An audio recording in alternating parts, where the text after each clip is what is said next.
Students, students, students.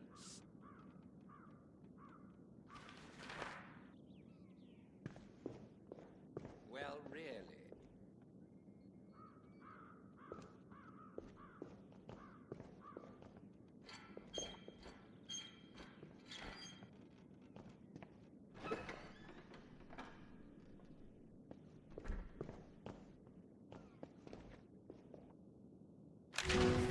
One of the other important things for us on this game was also to bring our characters to life and to bring them a lot closer to the film and to the actors that people know. This time we really want people to feel like they're looking at the film characters in the game. And so we've gone through with the actors and done head scans of all the actors to incorporate them into the game.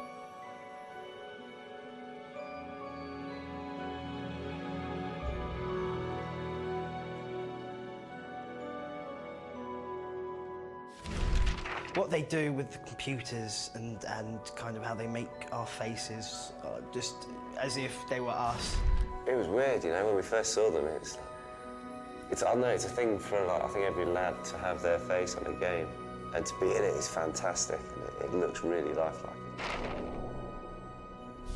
We wanted the students to sound like the people you hear in the films, so where better to go than the actual actors themselves? And as you walk around the castle, hearing Fred and George calling out to you, and it being James and Oliver Phelps.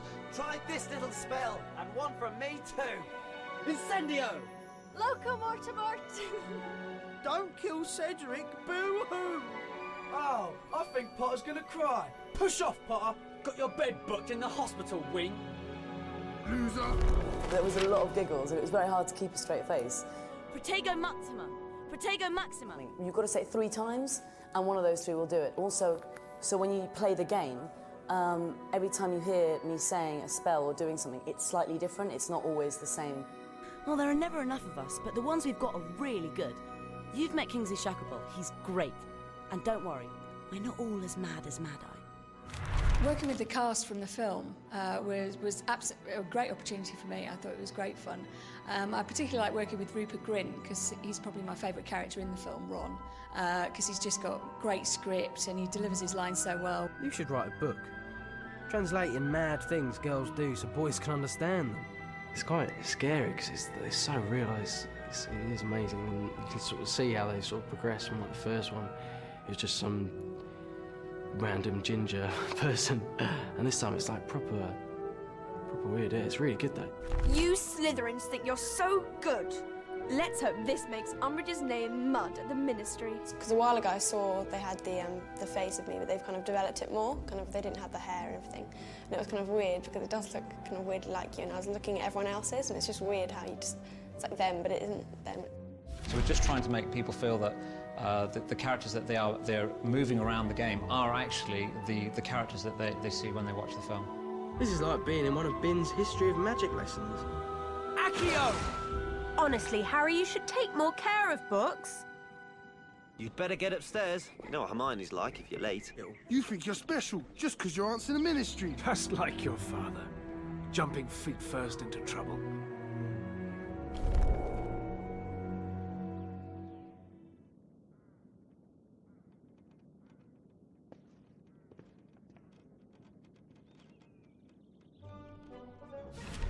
I was a massive fan of the books, and I'd read, I think, the first and the second.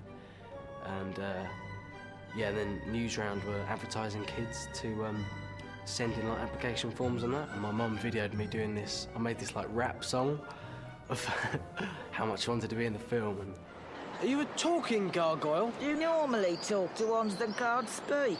I don't normally talk to gargoyles. Or should imagine many gargoyles are grateful for that. Ginny was obviously the youngest and the only girl, so that's quite a lot of pressure. But I think it's quite fun at the same time, because I can kind of, as a character, she can kind of get away with things. Well done, Ginny. Blowing things up comes naturally when you've grown up with Fred and George. Because I'm not doing school now, we've got more time to play on the game, so it's good. We do quite like the action adventure, like the Harry Potter game.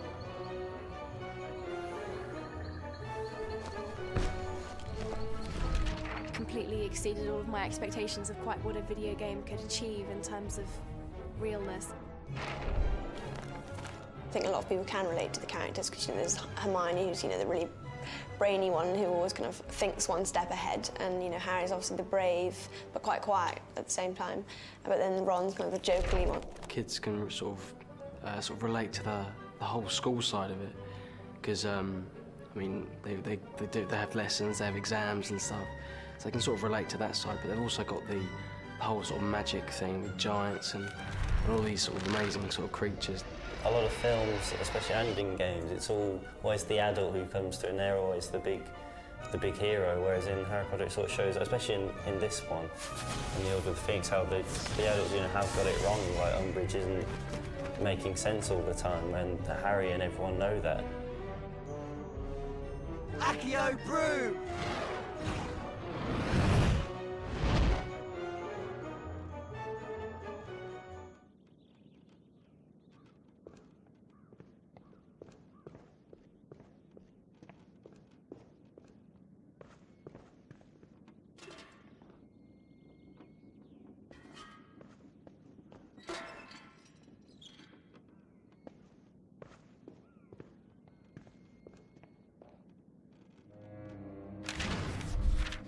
You're for it now, Potter!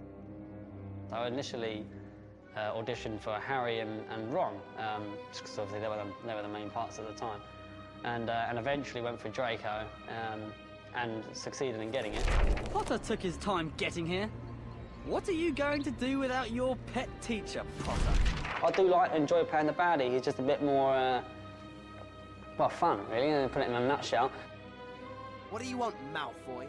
Professor Snape wants to see you in his office. He says it's time for your remedial potions lesson. You think you're so good. Useless loser! Take this, Potter. We'll show you. Oh, look. They've come to save their little friend. Come on then, Potter. What are you gonna do? Dan, in a sense, is obviously he's not Harry Potter, but in a sense he's something like him, and Rupert's something like Ron, and Emma's something like Hermione. It's nice for me to be the complete opposite of what I hope to be. I like to think I portray myself as a rather gentle young lad. You're gonna lose, mudblood lovers. There's something nice about hating the villain. I suppose the more hate I would get from a child, as in the more you're evil, the better I've done my job.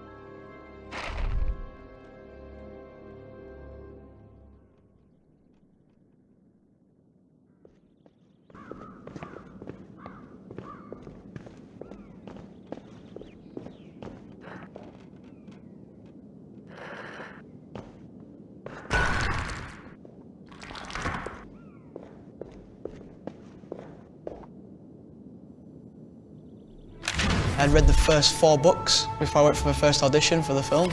I've been a fan before I got the part. Still am now. I was just content with going for the audition and to say, yeah, I went for an audition for that. Locomotor Mortis! Accio! Protego Maxima! Neville's most important quality is his courage. Don't you call me an idiot! And we definitely see it in Order of the Phoenix, the way he doesn't care what danger he's going into. Even though he's the most terrified he's ever been, he'll still do it because he knows it's the right thing to do. Did you know Ginny Weasley and Michael Corner were going out? I don't think it will last though. Do you? Being Harry's love interest was a lot of fun. Don't go, Harry! I want to talk to you. There probably are a lot of envious girls out there because, you know, Daniel is a very good-looking guy.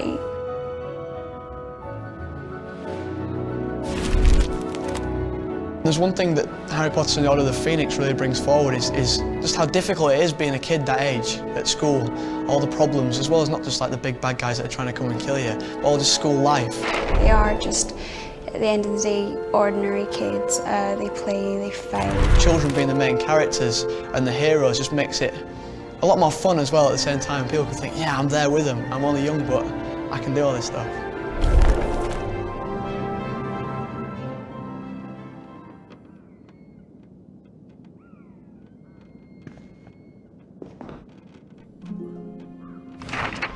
When we went to create Hogwarts for Order of the Phoenix this year, we really took ourselves back to basics. We looked at what we'd built in the other games. looked at how that sort of fitted, how that didn't. When we began, we took the blueprints of Hogwarts, we took the notes we had from Joanne Rowling, and we took all the notes we'd taken from the books, and we tried to sort of bring all those together to understand how Hogwarts fitted together.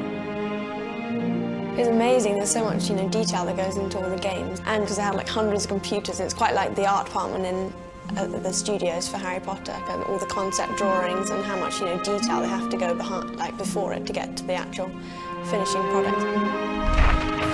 So with the sound effects, we're really able to bring Hogwarts to life.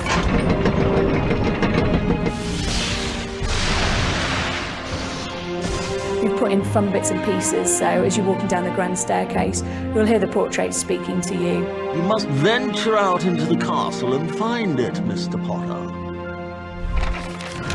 The game looks amazing, but the building particularly, it's incredible. The likeness of everything is so accurate to what it is actually like for me on the set. The Gryffindor common room is just very detailed, and it just looks exactly like the actual Gryffindor common room in the films, with the big tapestries up and all the portraits and the tiniest little details like the stack of books on the table. It was really funny watching it because I sort of recognised bits. I was like, oh, I wrote that. There's kind of Dumbledore's army and it's got my personal handwriting on it, and the sets are exactly what the sets are like in the film, and Hogwarts is exactly represented in the films, which you've never really had a sense of before. We had the challenge that we wanted a person to be able to walk from one end of it, from the boathouse, for instance, all the way through to the owlery without the game ever stopping. And it's a great way to see it, to walk all the way through those corridors, up the stairs, through the classrooms. It's a fantastic way to see the world of Harry Potter realised.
tell Mr.